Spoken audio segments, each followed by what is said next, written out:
اور ضروری بات ہے اس وقت پاکستان تحریک انصاف کی لیڈرشپ کہہ لیجئے، کارکنان کہہ لیجئے، ہر جگہ ایک خاص قسم کی مایوسی یا تو پھیلی ہوئی ہے یا پھیلائی جا رہی ہے،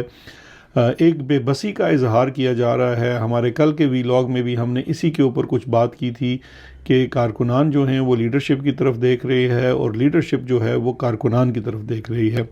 اور ایسی صورتحال کیوں ہے، کیسے ہے، اس کے اوپر تھوڑی سی بات کرنا بڑا ضروری ہے۔ سیلف کرٹیسزم اور سیلف انالیسز یہ بڑا ضروری ہوتا ہے۔ ہمارے جو دوست ہیں یا ہمارے جو رہنما ہیں جو بڑے سینسٹیو طبیعت کے مالک ہیں، فوری طور پر گھبرا جاتے ہیں اور دوسروں کو بگوڑا اور پتہ نہیں کیا کیا کہنا شروع کر دیتے ہیں، تو ان سے ہماری پیشگی معذرت، اور ان کے لیے ہم عرض کرتے چلیں کہ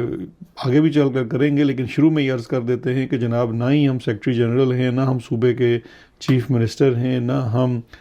کسی بھی پارٹی کے عہدیدار ہیں، ہم اس وقت ایک عام یوٹیوبر ہیں، کیونکہ یہ خطاب آپ نے ہمیں دیا ہے اور ہمارا یہ فرض بنتا ہے کہ ایک آپ کے خیر خواہ کے طور پر ہم جو بھی چیزیں ہوں گی اس کے اوپر فیئر کامنٹ ضرور کرتے رہیں، اور جہاں پہ ہمیں نظر آئے کہ ہم کسی چیز کی طرف اشارہ کر سکتے ہیں ضرور کریں۔ کل بھی ہم نے بات کی تھی، بہت سارے ہمارے جو لیڈرز ہیں جو اکثر برطانیہ اور امریکہ کا دورہ کرتے رہتے ہیں، جن میں سے حالیہ سلمان اکرم راجہ صاحب بھی تشریف لائے تھے،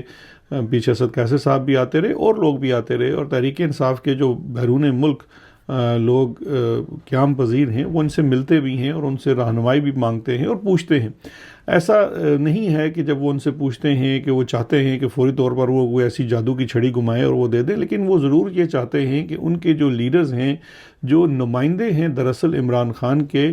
وہ ان کو کوئی ہوپ، فالس ہوپ نہیں، کوئی ہوپ دے سکیں، امید دے سکیں اور ڈائریکشن بتائیں کہ بھائی یہ راستہ ہے، یہ نشانہ ہے، اس طرف آپ نے گولی چلاتی ہے اور چلاتے رہنا چاہیے۔ لیکن کچھ عرصے سے ایسے لگتا ہے کہ بس ہر طرف یہی بات کی جا رہی ہے جی کہ ہم کیا کریں، بڑے اگلے سخت ہیں، بڑے ظالم ہیں، سیدھی گولی چلا دیتے ہیں وغیرہ وغیرہ۔ کیا